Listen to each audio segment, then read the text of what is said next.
Hello, everybody. Welcome to another episode of Ladies Fashion Showcase. Yes, finally, we're back. Everything's working now. How are you doing, Mel? Hopefully we're back together again and then technically sound, but it is a Melball and I am recording Paramindful after this, so be prepared for stuff to already start happening. How are you doing, my friend? I could be doing better. I know it's been a while since we've been live. I do apologize. It's been mostly my fault, not Mel's again. But you know, the day we were supposed to do it, I had the panel, so I couldn't do it because I was out of town. But a lot has been happening, so I'm glad we're finally live when we have no technical difficulties today. We finally Yeah. get to do it, which is ironic because when we had planned this out for 2 weeks ago, we had a certain number of topics that we had planned out, and then at this point so many other things that happened that have updated our Mhm. plans. Like, I don't want to say in a good way, but it just brought up so many great conversations and discussions that I figured us as female wrestling fans, we should be able to speak up about more than anybody. But it's just interesting to see how it changed from like 2 weeks ago to now. I'm like, we know it's wrestling and things change so quickly, but this is definitely Mhm. not how I expected it to go. But I figured I will start off with well, you have plenty to talk about today. Yes. So today I wanted to start with a topic that we had a few weeks ago. So it's a little older, but Mina Shirakawa and Mariah May captured the Goddess of Stardom championships, and this is Mariah May's first title in Stardom. I wanted to congratulate her, but also it's her birthday Yay! today. So happy birthday to Mariah May there, the fighting princess. If you don't follow her on YouTube, I highly recommend you give her a follow at it's a Mariah May X. She actually has posted a couple blogs about her recent move to Japan, so you want to check that out. Give her a couple views. It looks so cute. I want to go to Japan so bad. And both Mina and Mariah May are participating in the five-star Grand Prix currently. I haven't seen Mariah pick up a win yet, but Mina Shirakawa managed to capture a win over the Wonder of Stardom champion, Mirai. So we're going to see how that kind of turns out there. But that was that first topic I wanted to bring up there.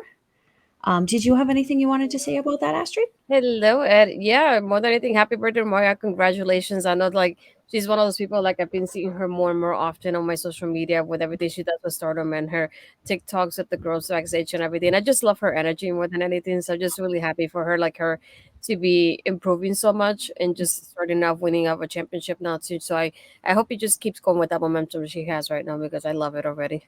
And I believe I gave you my login to check out Stardom there. You Mhm. definitely got to check out her match against Saori Anou. It was incredible. Saori Anou is more of a technical kind of wrestler. Mariah kept up with her so well. It was very good match. Highly recommend.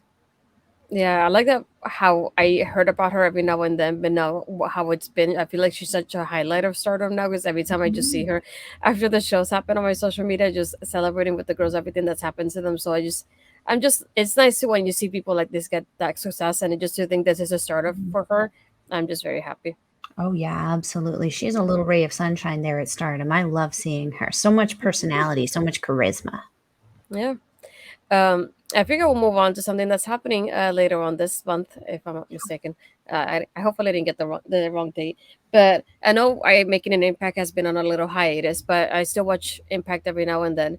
And one thing that we have going on for this month is that we have the crossover Multiverse United pay-per-view, which has been really excited because even though they haven't announced a women's match officially yet, the first tease that we got was Diana posting a video on their Twitter account just basically calling anybody out who's gonna accept their challenge. So I think it's really interesting because I would like to see that happening at the Multiverse United pay per view. So just interesting. I'm like, she opened the doors. So far, nobody has answered. I think New Japan retweeted it. So far, nobody has said anything. So just wondering from your side of your team of New Japan, who Mhm. would you like to see face the virtuoso Diana Porrazzo? Well, as I mentioned, the five-star Grand Prix is currently happening and will be happening until September, and it is actually happening the weekend that this show is happening. So any kind of Stardom women who are either potentials for the NJPW Strong Championship or the IWGP Women's Championship are going to be in Mhm. Japan. I obviously kind of feel I personally, because Utami is going to be facing Mayu Iwatani for the IWGP Women's Championship very soon, I was, like, kinda crossing fingers and kinda hoping that maybe Utami can dethrone Mayu and be that person to come over because she was here recently, so it would make sense that people kinda know who she is. But that being said, Andre, I mentioned this to Andre, and he did some digging, he did some checking, he did more math than I did because Lord knows Melball can't do math. Um, he found out that the weekend that this show is happening, the time that this show is happening, Yeah. the NJPW Strong Champion, Mhm. Julia, is currently not booked to be Mhm. working any of those Grand Prix shows. So to me, that says that we might be potentially seeing Deanna versus Julia, which is actually my personal wish. Mhm. Just with that technicality that Diana is known for, Julia is kind of the same way in Japan. And I feel that both of them have that kind of sassy attitude that I think both will play off of so well and will end up creating an incredible match and an incredible show all around. Astrid, what do you think? You definitely took my pick too. That was my person. I was thinking, we had the New Japan presence getting involved with AW there for a bit now. So Hmm. I was wondering, it's like, how would that go if they got involved with the Impact though this time around? And it's like I can just imagine the headlines being Diana versus Julia, the NJPW Strong Women's Championship match like that, and just Hmm. thinking like, to me that's already interesting, especially having the New Japan Strong Championship on the line with somebody that's not from AW, and it's in kind of like in a home base of Impact in the US here. So I think that will be super interesting to think about. It's like if they do advertise it, and we have Ed here agreeing with us too. Good choice, Ed. Yeah, Good choice. I definitely think it's just interesting timing because I think that will be something I would like to watch, and I Hmm. just think it'll open the doors for people to see Julia in in the US because we really haven't seen that from her. So I think that will be a great way for her to get that platform because I to me this is just another way to introduce her to and introduce the fans to all these talents that we usually don't watch. So I think this is a great opportunity for her on that aspect as well. I'm like, Hmm. maybe it'll open the doors for her to be an Impact more often, even if she's not contracted, but just kind of having those like special appearances every now and then, which I think will make it super interesting for Hmm. Impact as well. And not only that, but I'm thinking that's probably it could be the New Japan Strong Women's Championship. But I'm like, we have Trinity as Knockouts champion. And I'm like, will we have the Knockouts championship on the line? And who's gonna go against Trinity? I was like, it just like I feel like they could do at least two, maybe three women's matches, maybe one that's non-title, and two with the championships on the line. So I think that would be interesting way to go on the card. Still, it's like I'm just surprised they haven't really built up. I think they only announced maybe one match I just saw, I think today or yesterday, Hmm. TMP I think versus the machine guns, I believe it was. I think that's the only match I've seen, maybe, or the second match I've seen on the card so far. So one or two matches have been announced. So I'm definitely interested. Obviously, they still have time to do advertisements and teasing us this way, but I want an answer already, please. Hmm. I ask because I don't fully know. Is ROH kind of under that umbrella of AEW and Impact also? The ROH will be under AEW more than anything, so that's Okay. how it will And, go right and now. like again, AEW, Impact, and ROH, they're all kind of headed by Khan, right? Not Impact, just Not Impact. ROH and Ring of Honor. I mean Hmm. AEW. From what I see, I'm trying to see. And saying two or three is asking a lot. We started having an attorney at the same time. Yeah, that Mm, creates a problem. But what kind of triggered me when you said that, though, is Julia is the leader, the captain of Donna Del Mondo (DDM) in Stardom. Currently, they only have four members, including Julia, and that's Julia, Thekla, Micah, and Mai Sakurai. Is this an opportunity for potentially, because as we've seen with NJPW factions, we have Aussie Open as a part of the United Empire. We mhm, have Jay White and Juice Robinson, a faction of the Bullet Club. mhm, We have little pockets of factions kind of spreading across mhm. companies. Could we be seeing Julia maybe coming over and establishing a Donna Del Mondo United States faction while she's here? Maybe this is a potential opportunity for her to What's the word?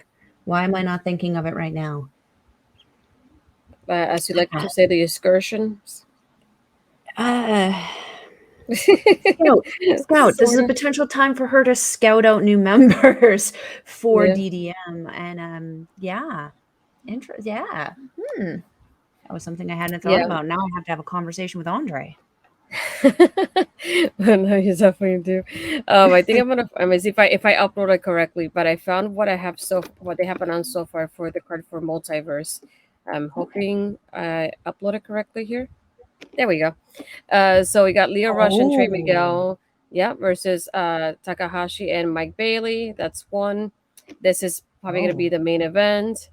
And then we got this is the one. So it's TMDK versus Musa and Eddie. I thought it was the Machine Guns, but it's Musa and Eddie. So we have three matches announced so far. So that's interesting. And so Yeah. I gotta have a couple with Andre tonight.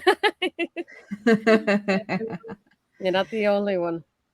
But Yeah. yeah, so far That last three one, matches, and then the Diana tease is what we have so far. So whoever answers interesting. Diana's, so four so It far. makes me happy to see Takahashi again, Hiromu Takahashi. He's one of my personal favorites. So it's nice to see him again. Him and Rush, they have great chemistry, and I've heard very good things about Trey Miguel. So I Mm-hmm. feel that Hiromu will have a very very good exchange with him. Mike Bailey always a favorite. I mean, he's Yeah. local guy, well, Canadian local Who's anyway. here? Hello, Hi, Bobby. Bobby. Yeah, Bobby, who Oh, he had me must on be last done night his on second-hand and yeah, gaming stream. today. Yeah, he had me on Ring Respect Radio last time with Papa Smoke. So I got to meet Papa Smoke for the first Yes. time last night. But this is when the discussion really started on screen about the maybe women deserve better hashtag, and then we want equality hashtag as well. Mhm, And that's at mhm. his time. It's like about our dinosaur this week. I saw that. That literally just made me laugh He when I saw did. that clip. He did. I had the privilege of retweeting that earlier too. Yes, yes, that was Yes. fun.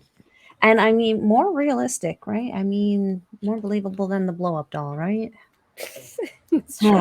Ah, the Tanahashi match I'm concerned about, just because with the G1, he has been a little stiff. He's been a little slow. Alex Shelley is like really, really good condition. Like he recognizes he's getting a little older, but that guy can still move like a mamma jamma. Tanahashi's very stiff. I'm very concerned about his knees. That being said, though, he has been pulling out a few new moves in the G1, so that's something that maybe Shelley needs to be aware of. That tag match is going to be insane. Yeah. I Moose is kind of the weird one to me in that kind of Yeah. thing because like as Zack Saber Jr. is tall, but like if he gets in the ring with Moose, Moose is going to muck him up something fierce. Haste though, Haste I feel could be a Mm-hmm. good kind of counter to that maybe. Yeah. I know Andre will be all over that. He's a huge Mm-hmm. TMDK supporter, and he especially loves Zack Saber Jr. and Shane Haste. Yeah. So he'll be especially excited to see that one. That looks like a good show setup so far. Yeah, so that we got so far that like I said, those three, and then Diana teasing us with somebody Yes. answering her challenge. So far we have technically four matches for multiverse at the end Mhm. of the month. So I feel like it's Um, a pretty good start so far. Yeah, I'm 99.9% certain that it's Julia, and I'm here for it. No, you don't. Don't lie. Sir. Happy for Shane any day. Ay, ay, Yeah, ay. yeah.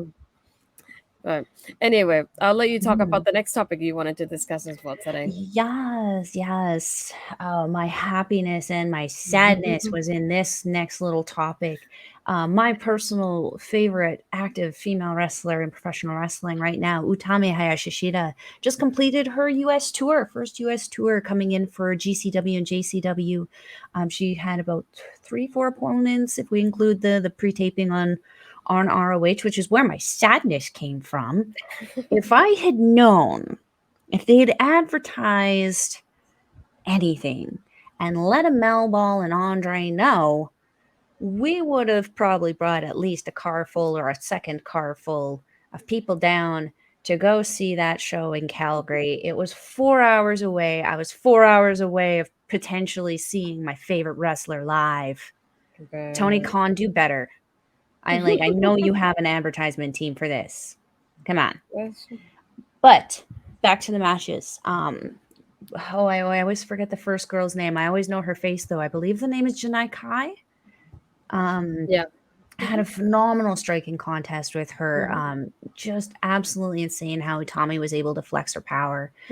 Billy Stark's another one, and this was another fun match because Utami got to do a completely different style. We saw Utami wrestling more of a wrestling match as opposed to doing her just straight up power stuff that we saw with Janai Kai.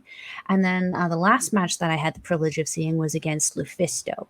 And this was a very interesting, solid match for me because we got to see the combo of Utami coming in there, of the power and the straight up wrestling, matching that straight up power of Lufisto and that just experience of Lufisto.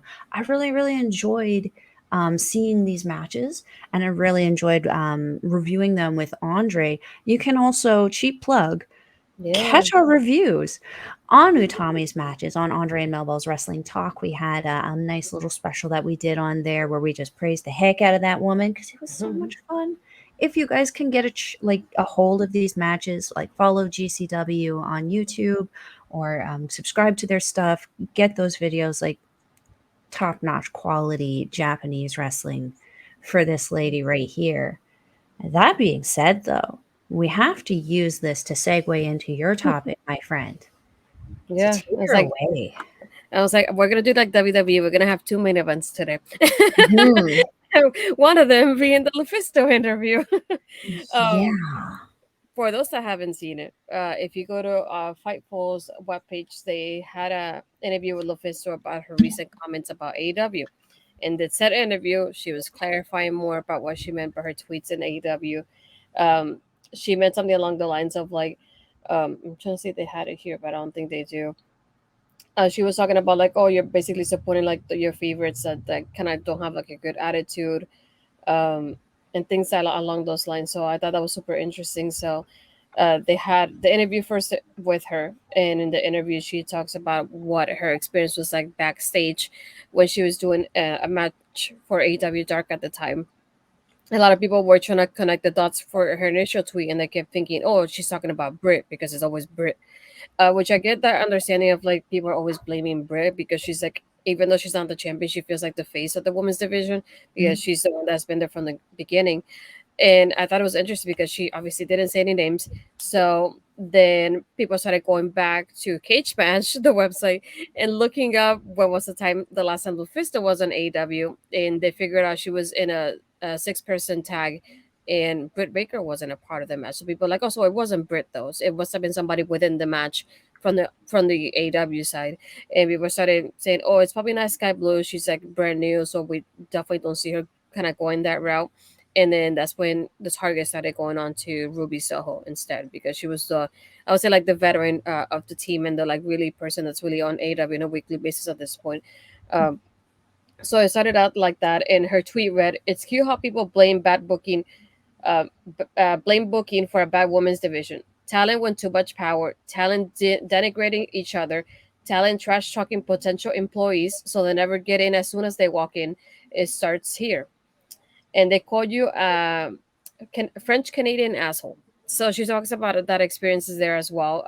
For that particular experience, she mentioned how Dustin was one of those people that I guess said that particular name not only to her but to Evil Uno. Evil Uno said, "I'm French Canadian, so I'm not an asshole either." So it just in that part it did disappoint me in Dustin though because Dustin's always preaching about positivity on his Twitter account and about being nice to other people. So I thought I was like, this doesn't really go with what we see online from you, which just really interesting to me in that aspect. But it just basically to describe in other words, so I don't have to read the whole interview. The best way I can describe it, she basically described the locker room being kind of like a high school cliche. We have certain people on one side, the other people on the other side, people not talking to each other, people gossiping about each other, and they get quiet as soon as you pass by, and kind of like people mocking each other and people like wondering like who the heck are you and things like that. um it just made me realize back of why I initially said, because I wrote an article with Body Slam Net, I think about a week ago at this point, about the AW women's division. And I was inspired because I kept thinking, I have AW mostly in the background to see when the women come on what I'm actually reading and doing other things. So I brought up points of like we get the women are actually on a weekly basis we only get one match in one kind of segment, whether it's interview or in ring promo or anything like that. And it usually happens between 9 and 9:30 Eastern. That's about it. After that, the women are gone from the show, so they don't open the show. They don't main event. They're usually kind of like in the middle, basically, if you think about it. So I brought up points like that because not too long ago for the Death Before Dishonor Ring of Honor pay per view, we had Athena versus Willow main eventing for the championship, and I kept thinking, why don't we get that in AEW? Like, I get it's not gonna happen all the time, but I think when the story does call for it, like for Athena and Willow, we should get a main event for the women like that too. And it just I want the women to get more opportunities. I also brought up the point that like the guys had the blood and guts match, the girls didn't get one. And I know like probably a lot of people are thinking, oh, because Jamie Hayter should have been in there, but she's injured. And I get that point, but at the same time, they could have had multiple other people on the face side. Other people that the Outcasts have attacked could have been on the face side to go against them in a blood and guts match. And I think that would have been great to make history for the women. And I brought up a few points, and I put up obviously a disclaimer at the top. Look, I'm an AEW fan. I'm not somebody that just being a hater, trash talking for the fan of for for fun or anything like that. I'm a fan, and this is what I would like to see more because I think the girls could do better than this. Um, like from your side, I know you don't watch AEW, but what's your take when when you see the interview? Because I sent you the link to the interview. I know you read it too, but it's just like, what's your point of view first when you think about the Lufisto interview? Her comments of like the whole locker room kind of environment, atmosphere that you've seen. Yeah, I have to be careful with this one. My goodness.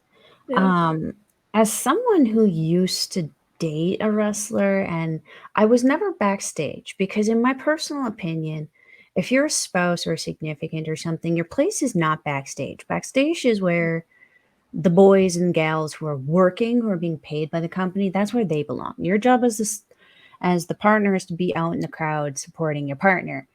So I can't account for the things that said or happened in the locker rooms, but like in other places, I can attest that the shit talking is something that's always going to happen, regardless if it's Mhm. wrestling, if it's office work, if it's city work. Heck, if you're homeless, it's probably going to happen. It's just going to happen at a sidewalk or something. But like the shit talking is something that happens, and that two-faced Jekyll and Hyde thing, where it's like 1 second you're talking shit about someone over here, and the next minute you're shaking their hand and asking how their family's doing. I feel like that's going to happen everywhere and at every level, Mhm. regardless. So I don't not believe her on that one, if that makes sense. Like I do believe she probably saw some shit and she heard some shit. Some shit was probably said. Um, do I believe it was to the extent that it's the completely vile way that she made it seem? Probably not. But again, I'm not in there, so I don't really know. Um, so you just because again, I don't watch the product. They're only getting one match. Like what is it, a 2 hour show? Is it a 3 hour show? Yeah, it's usually the matches about 10 minutes or less to say usually, and then right after or before the match is when you get either like a backstage interview and a backstage attack or like an in-ring promo, like something happening after the match. That's about it. And then it just I'm like I understand, and I that's why I started my article more than anything, going back to the beginning. Mhm. I went back and I remember still how this happened. I just wanted to link it so that people would know what I was talking about within the article. But I Mm. linked the press conference when AEW was introduced in 2019. And with this press conference, Britt is the first female signee for the company. And she says that she's like, I'm the first signee, not only for the women, but I'm along amongst one of the first few signees for AEW that we have here as a whole. And she's like, yeah, they're prioritizing women's wrestling. It's one of the priorities. And I kept thinking, is it though? Because from what you've seen on TV, that's not a reflection of what you're saying is not a reflection of what's happening. And I Mhm. get that at first, like you have the first couple months that you don't have a lot of talent. I get that, And I know that at the same time they got hit with the pandemic, so they had a limit on the people that could be participating and in itself in the show. Get that? But it's been 4 years, 4 years, and we still get the same thing. So it's like it's time for a change. And then not only that, but one thing that always like I kept in my head is they always said AEW is supposed to be an alternative to WWE. So to me, if you want to be an alternative to obviously having WWE as your competition, you should try to outdo your competition, not do the same thing you're doing. You want to gain what the audience that they're losing by the mistakes they're making and capitalize on that. Like that, Mhm. at least for like I said, for example, and to tie it up with our second main event, as I wanted to say, like AW had the woman main eventing this past episode. It was our 200th episode. They had Sheeta going against Tony for the women's championship. Sheeta wins the match, and it was the main event. And then, ironically, we get reports, you know, the last few days of getting Rhea being champion and not being booked in SummerSlam, one of the biggest pay per views that WWE has on a yearly basis. And then we get on top of that, Trish versus Becky not being booked for SummerSlam either. So I feel like this week per se, they did capitalize on the mistakes that we are doing because they're like, we're gonna put the Mhm. woman to main event when you're not putting the woman on your card. But that only happens this time around. I wanted to happen more often. Uh, Mhm. as Corey is saying, Corey and I have been talking a lot about this too. It's holy cannoli. What a past few days in wrestling and wrestling media, eh? Yes, sir. It's been just like that. I to put it like that and to put up the curtain a little bit. Corey's the one that I always send my articles to before I post them. He's the one that proofreading them, so I give him credit for helping me the way he does. He does help me find my voice a lot in my articles, so I know he saw my article before I posted it. So I was expecting a lot of like haters to respond to my article. I really was not expecting all the love and attraction that it got. At this point, if you go back to the tweet itself, the original one from Body Slam, it has over I think 37K views on it right now, and that's just views on it. I'm like, I can't see them. I don't know if Cassidy can tell me later, maybe how many people have actually gone to the page in itself to read the article. And I could tell by the positive messages of people that have actually read the article because I had a couple of trolls, but I can tell they didn't read the article because they didn't go into detail into what I discussed. But Mhm. that's what I've been sending him the tweets about what's happening with the girls because today, to give an update on this particular story, we had I think today a little bit earlier ago a few of the women from the AW locker room comment on Lufisto's comments now. Mhm. Um, Lufisto tweeted, I believe it was yesterday. Double checking here. Yeah. She said, had a 1 hour phone call with current AW talent. The women who actually addressed the problems I did today were the ones sent home by Tony Khan. There was a meeting to shoot on Thunder Rosa that Khan attended. Before leaving, he reminded that their segments were the lowest. I wonder why. And then when the girls arranged a meeting to talk about Breaker's crew, one of them ran to Britt to let her know the girls that wanted to address the problem were the ones punished. Things didn't get better, I guess is what she means. They got worse. The legitimate wrestlers believe Tony Khan doesn't give a damn about women's wrestling and feel like they're going back to the Divas era. Ask me who the F I am. Tell me I'm irrelevant, that I'm doing this for attention. Call me a liar. Tell me to unalive myself, to put it like that. To keep on closing eyes and supporting the human beings with shitty behavior. But the messages of support, especially this phone call I received from the AW employees, this nobody did the right thing. And to put it up today, Fightful themselves have put it together an article with the tweets from the ladies.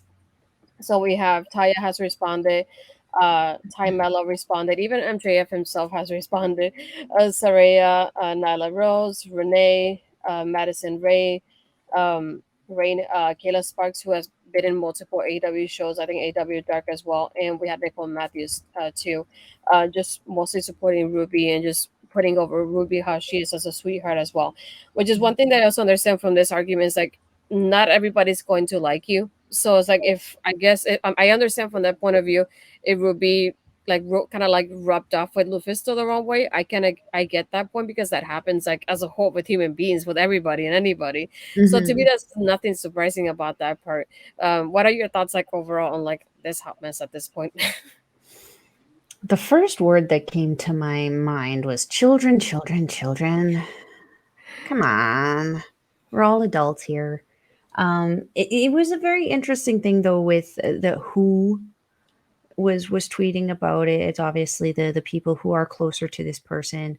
It's one of those sus moments, don't be suspicious, don't be suspicious. That being said though, it does, it puts, for me, I'm on this thing where it's like Lufisto could be telling the truth and these people are just tweeting their stuff to like do damage control or what have you, because Lufisto isn't signed with AEW. They have the risk to be missing out on money, losing contracts, etc., TV time, whatever. Um, but on the other hand, like, what if she's telling the truth? you know and that this is a different kind of manipulative damage control that isn't really kind of, it's one of those things where I don't know if we'll actually know the truth about what's kind of going on with this situation. Only those kind of intimately involved are going to know those kind of sort of details with this. But the the things that are happening, that you're saying that are happening on AEW, because again, I don't watch it, they they don't seem to be lining up with Lufisto is lying, if that makes sense. It seems to be lining up a little bit more with the Lufisto might be telling more of the truth than a lie here. But at the same time, again, like as I said, we won't, I don't think, actually know what's going on. And unfortunately, she said that people were being punished and sent home and stuff. Do we know if that's factual? Does she have anything to back that up? Yeah, that's one of the parts that I read. I don't know what part she means by that, because she's something about like, people were sent home, and that Tony Khan saying that their severance were the lowest. I was like, I don't know. I don't have specifics about that part of it. And I was curious about that too. But it Mm-hmm. just made me think of like, at the same time, I feel like both things can be true, like I said, because I feel Mm-hmm. like everybody has different experiences. So her experience could be 100%. true, but the people in the locker room could also have that positive experience, because they've Mm-hmm. been there for a while. They've been there for a couple months. Not like how that she came in and that was it. But Mm-hmm. when you come in, you don't know what people have said about you beforehand, versus like they can team up with each other and support each other because they see each other on a weekly Mm-hmm. basis too. So just another thing that I necessarily don't like about the tweets is like they keep preaching, or like saying, in other words, like, oh no, we have like a supported locker room and we support women, but then you're going against what she's saying. So you're not really supportive of women as a whole, because you're going against Lufisto, and some of them could be like kind of sending backlash towards her because of it. But I know she's kind of sending it to herself as well, Mm-hmm. because AW has a huge fan base at this point. So it's like, people are gonna come at you as trolls, and so you're gonna get Mm-hmm. that end of it as well. That's what I'm saying. It's like there's so many things that can go hand in hand with both groups. So it's kind of hard to just say like, oh, Lufisto's right or the locker room's right. I feel like I'm the kind of person like I'm standing in the middle, and like you saying, it's like we see one thing in social media, but we don't know what behind the scenes is like. So, Mm-hmm. it could be that what she said is true, but what they're saying is true as well, because they're there every single week, and they're like, hey, we want the division to do better, and they support each other. So they might be cheering on each other and supporting on each other because they know they're permanent people in the locker room, versus Mm-hmm. like they're probably not the same kind of people with visitors that are coming in like it is with Lufisto at this point. Mm-hmm. Um, and as Corey's saying, I did have this experience. He's like, my favorite was the dude who tried to disagree on threats and basically made the same point you did in the article. And you said, well, yeah, that's what the article's about. I'm still cracking up. I forgot what the response was exactly, but he told me in other words, he's like, yeah, they need like kind of more time. And like he made it seem like he was arguing against me. And I'm like, that's what the article's about if you read it. So if you give me that kind of response, it shows that you really read it. So, um, but You it guys. just, yeah, I expected that. I was, as Corey knows, like me mentally, I was getting mentally prepared of like, I kept thinking, I'm going to publish it and not even look at my phone, just talk to like my friends and the people that I know. And then I kept thinking, I'm just going to, even though I'm going to see them because they're in the quote tweets, I'm just going to ignore them and not think about them because they don't know who I am as a person. Mhm. But there's some of them you can tell they didn't read the article because they're like, yeah, you want more, but then they don't have anybody built up or anything like that. I'm like, exactly, that's what I'm saying. They don't have anybody built up, so you didn't read the article that I wrote. Mhm. Uh, and I think another thing that I liked about the article is that it's the first time that I reached out to fans that I have seen, like female fans that I've seen speak up about this on their Twitter account. So like Kirsten Ashley, who's part of PWI and Bells to Bells, I reached out to her and I was like, hey, I know you tweeted in the past about AEW and your frustrations about the division. So it's like, can you give me a quote about it? And I like how the quotes perfectly fit with what I was saying in the article as well. Mhm. And even like if you haven't joined it up, I can definitely send have an invite or tell Haley. But Haley from Five for Overbooked made a little Discord for writers in wrestling media to kind of get together and help each other and boost each other's posts. And I had Samantha and Liz from the group who actually gave me quotes about their point of view as a fan as well. So it definitely helped out with the piece and that aspect of it. I feel like they fit so perfectly with the narrative that I had in mind already. I feel like I had such a straight thing to it. So it's definitely like it's my second piece of body slam, and it's incredible. Think about like I was scared of writing it, and I remember messaging Cass, and I told Cass like, "Hey, I'm scared mostly because of the trolls about it, because I know the trolls are gonna end up in the body slam net account because you guys are posting the article, but also because I don't want to burn any bridges before between the platform and AEW." And Mhm. he goes, "Write about whatever you want, write about whatever you're feeling. Like, I got your back." um Once I posted it, and then he gave me feedback on the traction the article got. He just told me, he's like, I knew the people that know you and me and like the platform will support it and will bring out the positive parts about the article, and it Mhm. will outweigh the negative ones. And I was going to say, well, you were correct, because I had like maybe five trolls and the rest of them were good positive Mhm. tweets. And it was incredible to see other people that are like, yes, everything you wrote, it's exactly what we're thinking. And I think that now do have kind of like a part two to it with WWE, as you see by the title here. We have two Mhm. hashtags in the title today of the name of the episode. So it's hashtag we want equality, hashtag WWE women deserve better, and this also ties up with the AW topic as well. That's why I said it. We had two main events. Oh, um, yes. for those of you that haven't really been tuning into that part of it, uh, I know that Trish versus Becky is something that has building up kind of since WrestleMania happened. So at this point, it's since April. And I remember back in April and even the last couple months when their first match happened, that it was so short. I remember hearing people from the community going, "Let it play out." Those famous words, "Let it play out," and let it happen. And it's okay because at SummerSlam they'll have their match and it'll be their big match to end the feud and everything. I'm like, okay, I don't agree with you, but we'll wait and see what happens. And then we get the news that due to time constraints, Treasures Becky will not be part of the SummerSlam card this weekend. That's the first thing. So it's just disappointing that we have somebody of the caliber of Becky Lynch and a Hall of Famer in Trish, who's returning for at least a couple months to do something with the girls and the current talent, and to be treated this way. I was like, I think about it first this from this point. If Brock Lesnar returned, there's no way he would not be on the SummerSlam card, because you have that such a big name that you put him on the card. So how come that doesn't happen with Trish? So that's the first thing I thought about. So tell me, it was like, what is your point of view as somebody who doesn't watch the product when you think about Trish versus Becky being off the card to begin with? I'm taking a little back to the time where I was at a like a local show, and they had 8 matches on the card, and they like didn't have enough guys or something. I don't know what it was. They had 8 matches, and they had one faction that had 4 guys on it, and each of these guys had a singles match.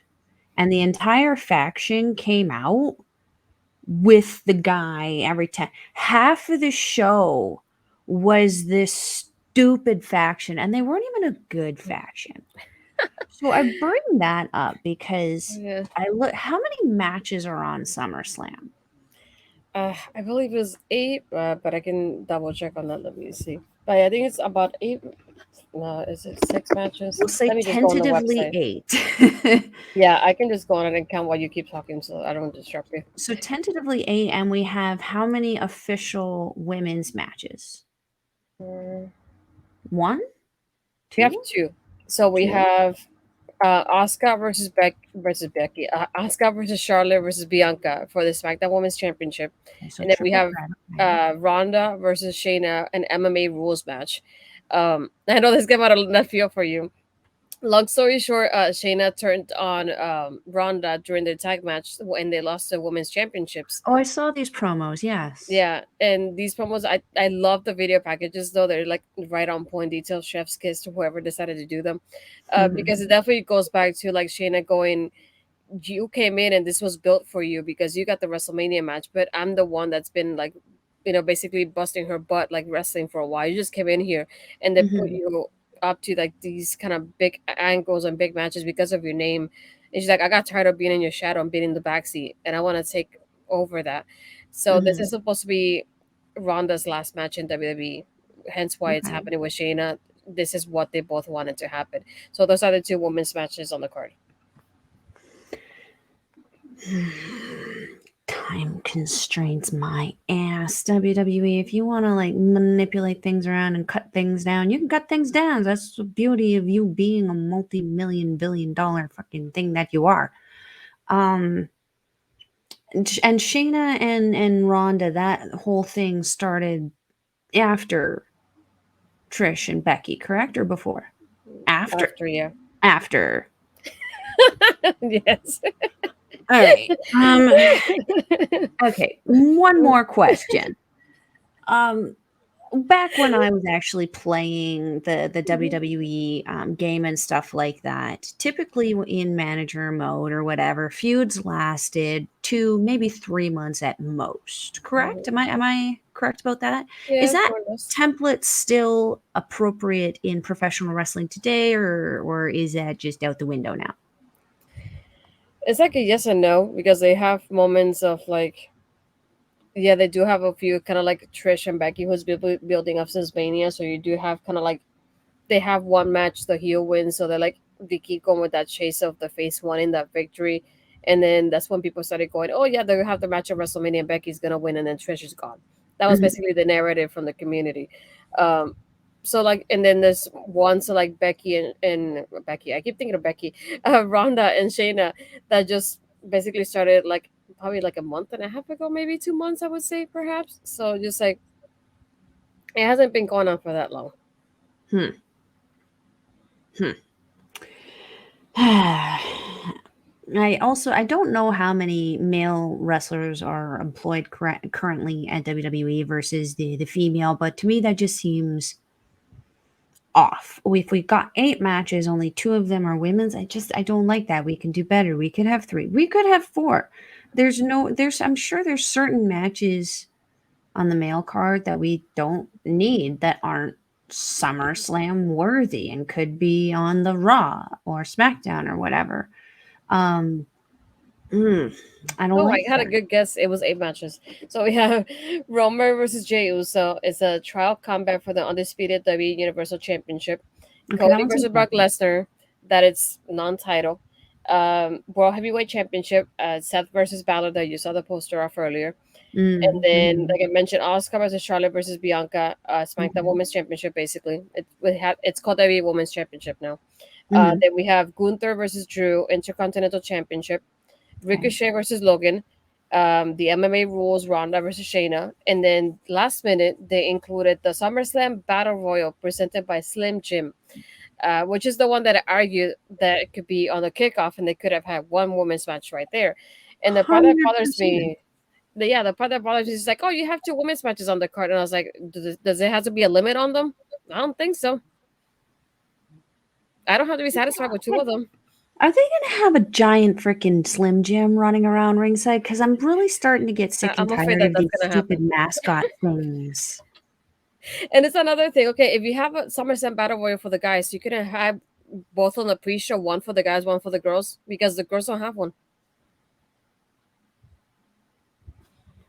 Yeah, I'm not a fan. It's not a vibe. And mind you, I mean, you know how I feel about the Trish Stratus Becky feud as it is. It's just not something that I personally wanted to see, though I know the fans are definitely kind of eating it up. Um, yeah, it feels like they're stretching this one out a little unnecessarily. And that this should be kind of wrapped up in here. I feel like those battle royals also go like insanely and obnoxiously long. Yeah. in a house of torture kind of way, not in a wee kind of way.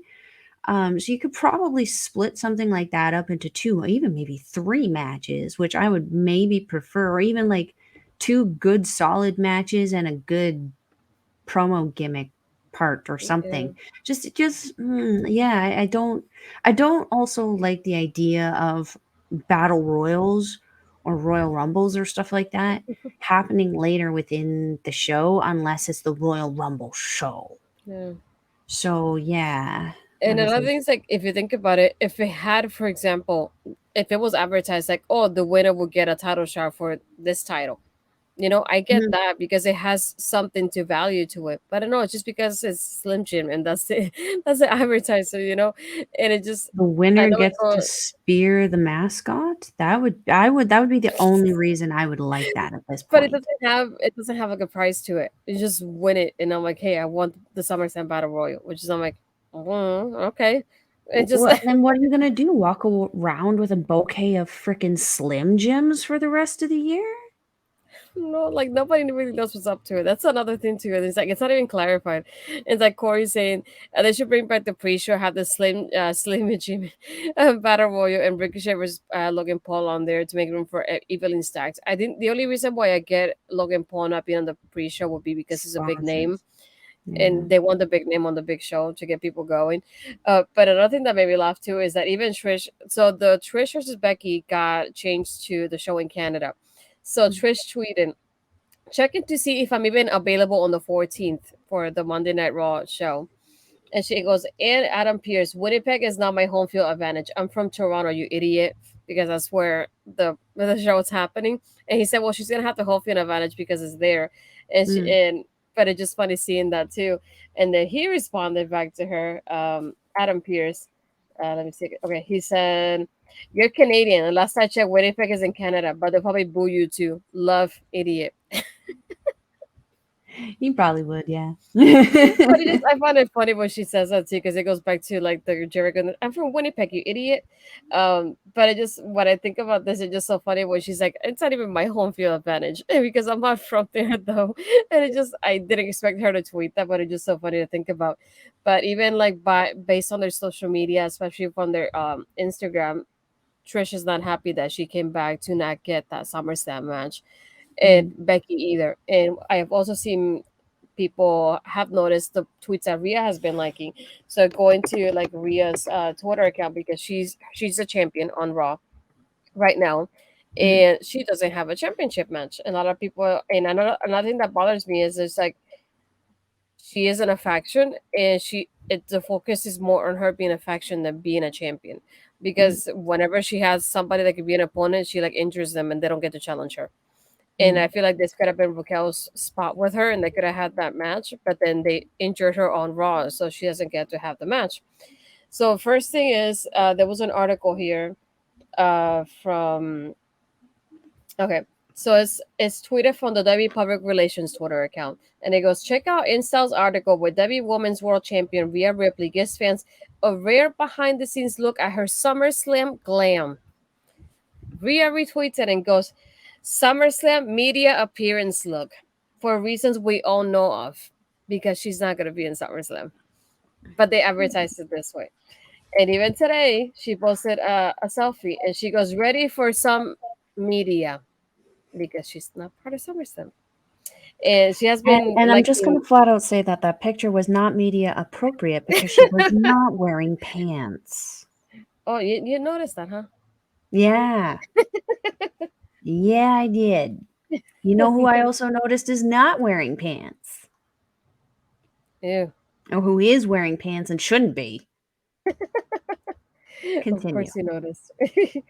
I'm trying to see if I find them, but she has been liking tweets about not being on the card in itself.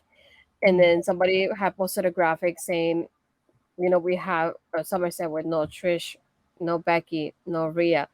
And Rhea liked it as if she's not happy that she's not part of it either. Like her being champion, she doesn't get to be a Mm. part of this. So it's very frustrating on her and as well, not being able to be a champion, not being on the card there either. Mhm. And it just like I understand the time constraints and things like that, but I'm like it's SummerSlam. It's one of the biggest pay-per-views WWE has, so I feel like they could have made changes here and there to make it happen. And I think there was another one that she said something along the lines of like obviously not being satisfied with not being on the card. And then people are like, look, she's like in tweets supporting this part of it. And I don't want to say idea, but like this story that she's not part of it. But she's also another thing that was is like, oh, she's not part of the card, but she still had to travel there to do media to promote a show she's not going to be at. And it's like, that just, it bothers me. And it's just like, I feel bad at the same time because when you're a champion, you just want to have those kind of matches to like I said, like Trish and Becky to like close up that chapter and let it be done. But it's Mhm. like, and then the narrative was, oh, it's because Trish wants that match to happen there because it's in Canada. How do you know that though? Has she said that? Just because she's Canadian doesn't mean she wants to end her last match in Canada. Maybe she wanted it to be in SummerSlam. I mean, and technically, she did have her last match in Canada against Lita. Yeah, she So did. she's kind of already had that shit. Yeah, The fact that she's back, yeah. you know how Melball feels about that. In regards to Rhea, though, I understand the frustration. Like for me, when I go to these kinds of shows, that's what I want to see. I want to see championships being defended. And she's definitely what I would consider a fighting champion. She clearly, like, every time she gets into the ring, you can tell how much she loves what it is that she's doing. Um, so yeah, and I have noticed also on like social media, like I obviously follow wrestling and all that, but in regards to like North American wrestling, the two things that I see the most of are Rhea Ripley and Tony Storm Mm-hmm. and Jamie Hayter for obvious reasons. But Yeah. yeah, Rhea Ripley, people who like my one of my best friends, Michelle, she hates professional wrestling. I made the mistake of bringing her to a couple indie shows and they traumatized her. And Oh, yeah, but she knows who Rhea Ripley is, and she's got a girl crush on Rhea Ripley. So it's like yeah, even people who don't know wrestling know who people like Rhea Ripley are. So the yeah. fact that you're not capitalizing on one of your most marketable and potentially profitable, arguably profitable, like I'm isn't her mommy shirt pretty popular on that shop? Yeah, and at this point, she's so popular, even just on TikTok, to the point that the mayor had a TikTok account to like react to what people are doing to her on, like doing with like her edits and her things on TikTok because they noticed how popular she was. And like I Mhm. said, it just one thing that I also haven't liked about it is like she's in a faction with guys. So obviously we have the three guys, one girl, but then she has been more their muscle at this point than anything. Mhm. So you kind of lose focus to the fact that she's the champion because she's more of like their backup in that sense of it. Mhm. And Mhm. it's like I don't want that to get lost. She's the champion. No. You don't want people to forget about that. And this goes back to the Mhm. hashtags we have here on the top. It's just the hashtag started trending now on Twitter. The hashtags we want equality, and then the hashtags of Debbie Women Deserve Better have been trending on Twitter Mhm. because of what's happening. It's just like it just at a point that I feel like it started with AEW, and like WWE lately has been in the same trend as AEW. They haven't had the woman in the same time frame. Thank God, but Mhm. we've had 3 to 5 minute matches, not a lot of story progressions. We have another thing that for example, everybody that knows me and has if you're on my YouTube channel, you know about it. On my Twitch, Ed and I talk about NXT on a weekly basis, and one thing that we both praise NXT for is the fact that we get two women's matches on a 2 hour show, sometimes three. We get multiple segments, whether they're interviews, in-ring promos, attacks, anything like that. And at that point, by the end of the show, you have seen, I don't want to say everybody, but like more than half of the roster in 1 or 2 hour show.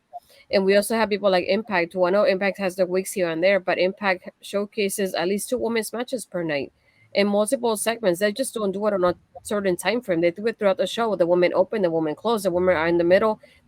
They change it over on just like NXT does. So I feel like it's I don't understand how WWE doesn't learn from NXT in that aspect and does the same kind of I don't want to say trend, but like the same kind of routine of having things changed around often to like get Hmm. more eyes on them. And I don't understand that. It's like, how do you have the same company, but you get treated differently if you're on the main roster versus NXT? Because it's just frustrating how you have a 3 hour show and you have one women's match and it's like 5 minutes.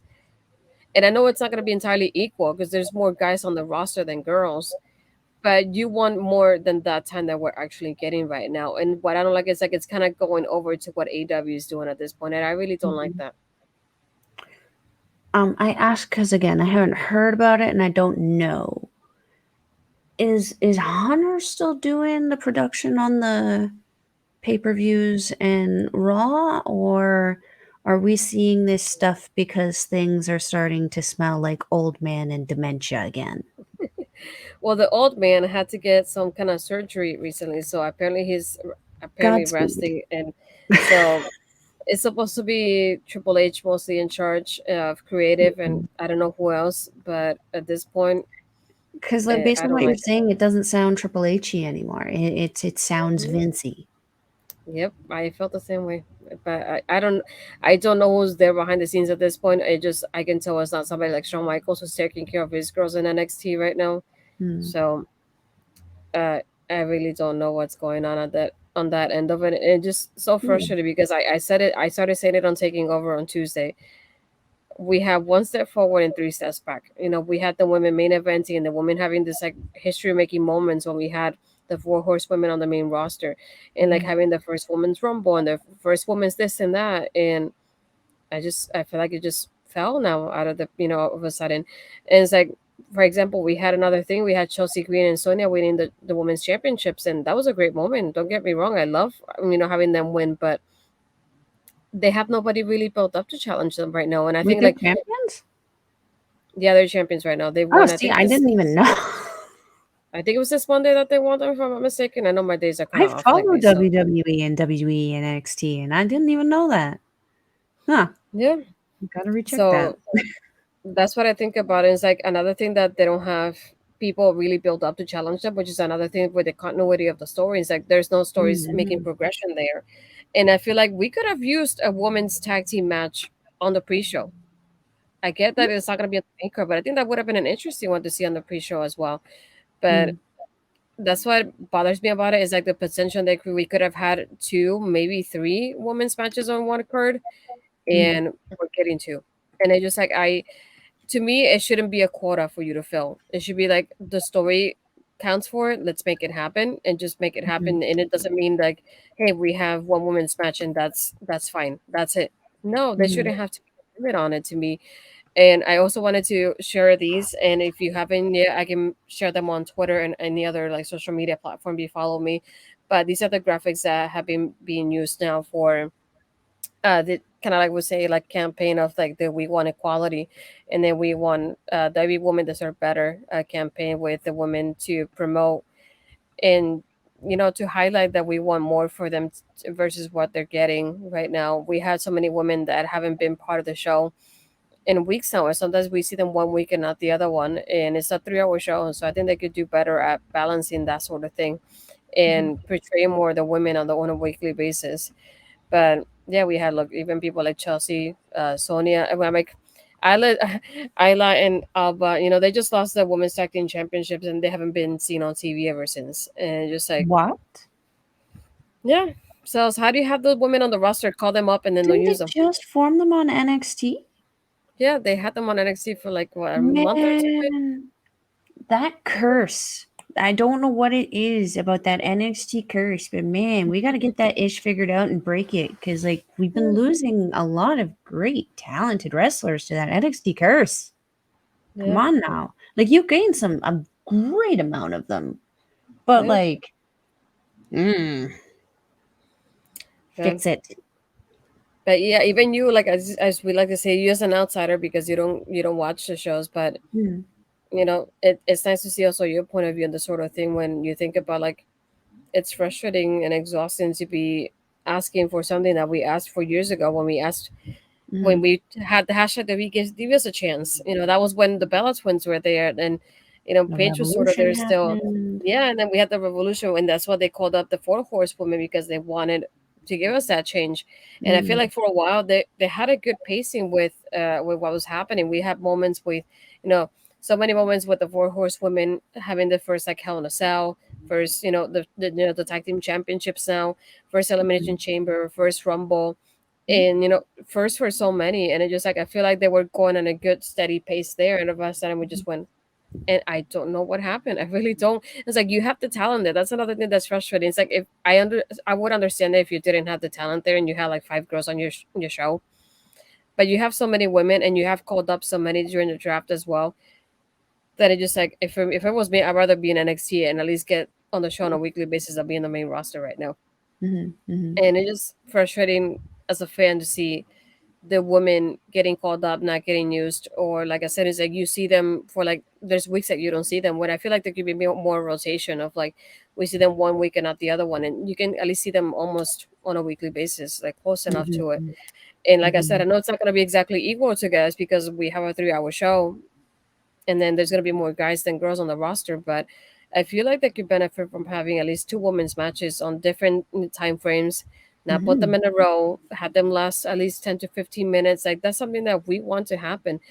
And it's just frustrating at this point to see this happening. But if you haven't yet, I retweeted it.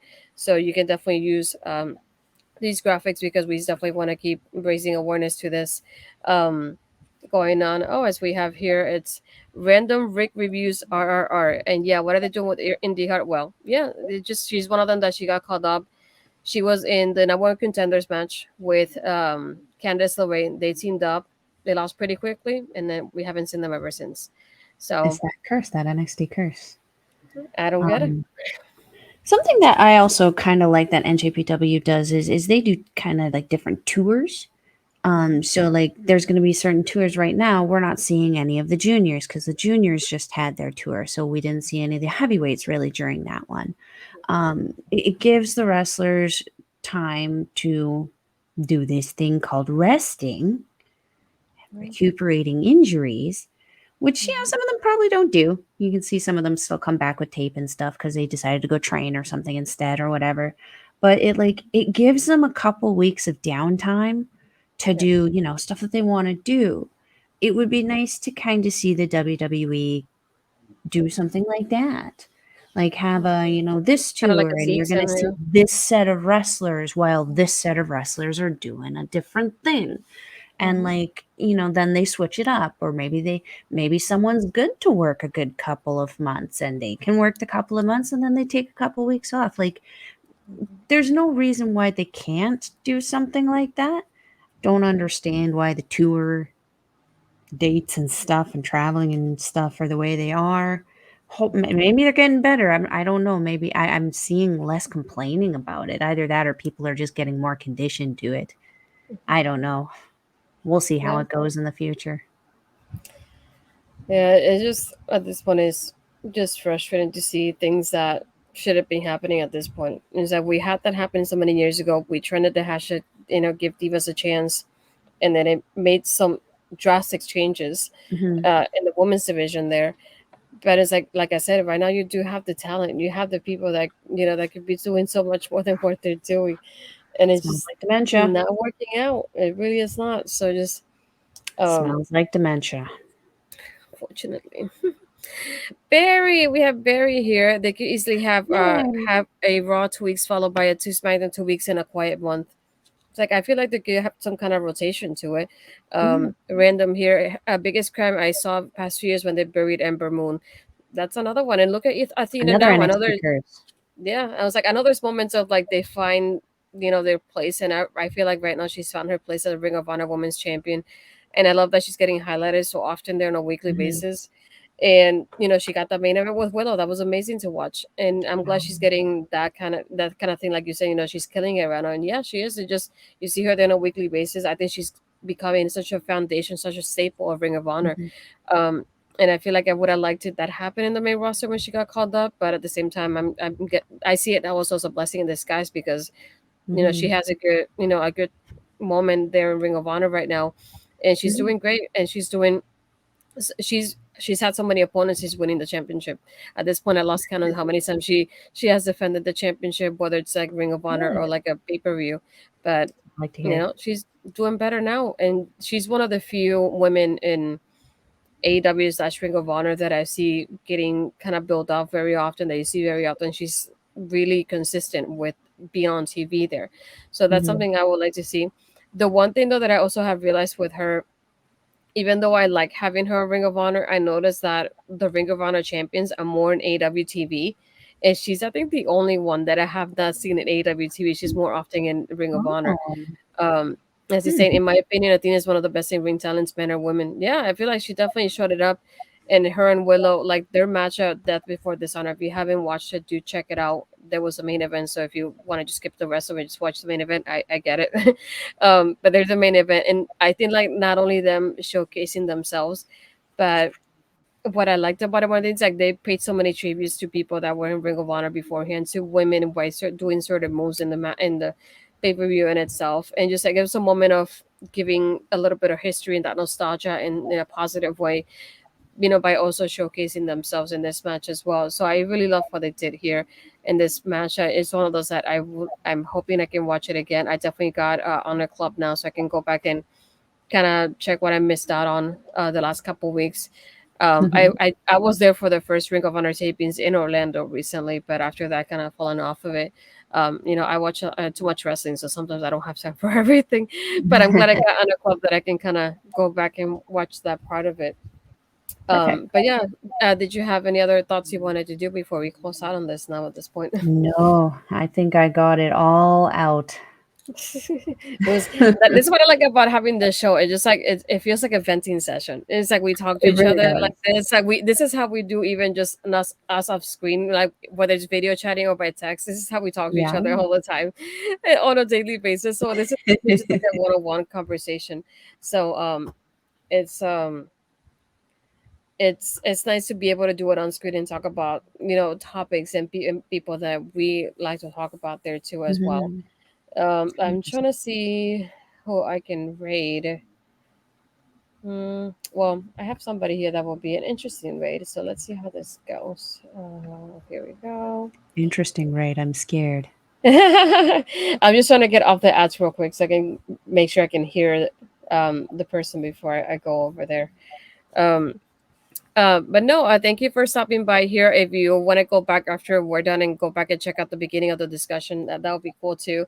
I know you got here towards the end of it, but just to hear our initial thoughts on this. Um, but yeah, I figured I will go along since we're talking about women's wrestling, and I feel like somebody that really supports women's wrestling very often. Just wanted to see my ads cannot leave. Okay, here we go. So I'm gonna go and rate Josh Robinson. I know he's definitely one of those people that supports women's wrestling in such a way, and his show, The Legacy of. If you haven't checked that out, just a great way to do so. But before we go and I set up the raid, Mel, where can the people find you on their social media and everything you have going on in the last week or so? I guess. So much going on this week, let me tell you. If you're wanting to follow a Melball, you can follow her on Twitter at Collins Melball. You can follow her on Instagram, TikTok, Facebook, Mastodon, and Blue Sky at Melball Collins. There you You go. can find me on Andre and Melball's Wrestling Talk. It's weird to be doing that instead of doing Astrid Pizarro. You can catch me, sorry, on Andre and Melball's Wrestling Talk. We have been releasing videos pretty much almost every other day since the G1 has started and the 5-star Grand Prix is also now going. I am in a constant state of what feels like a wrestling coma. I'm always watching professional wrestling. My Yeah, you were. goodness. Can't complain though. But yeah, you can find that on our YouTube channel, Andrea Melball's Wrestling Talk. You can also catch me on our local establishments programming, Paramindful, every Monday with Alex the Werewolf and the gold standard Carl Karufel. We're going to be recording actually right when I get off of here. We're going to be talking about aliens next week. I'm pretty stoked because the guys know a lot of stuff about that.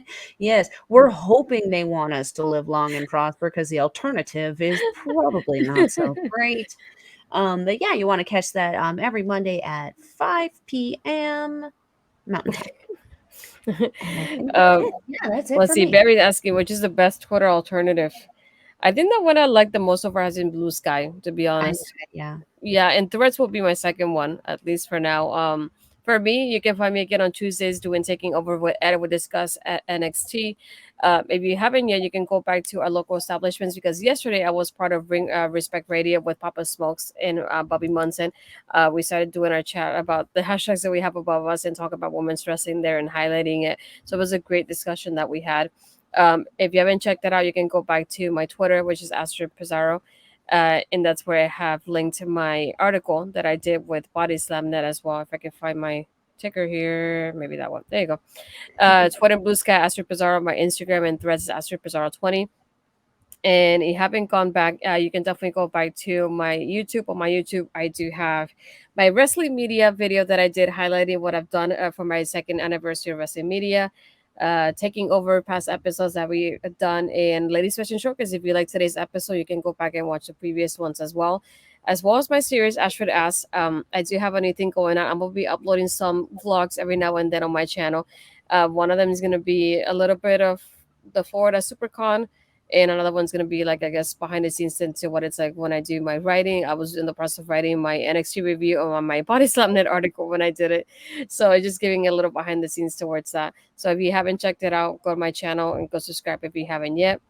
Um, but yeah, that's about it if I'm not mistaken for me. But yeah, well, over here, let me set this up to do a rate on Josh. So I want to thank everybody that's been here today. If you haven't seen it now, if you get to see it on the VOD, let us know in the comments your thoughts on this, respectfully, of course.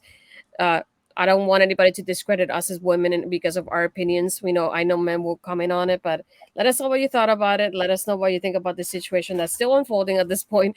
So who knows, if maybe in the next weeks we'll probably have a bigger update when it comes to the story at this point. But Mm-hmm. yeah, thank you everybody for just stopping by and having a discussion with us. Hopefully we'll see you guys next time.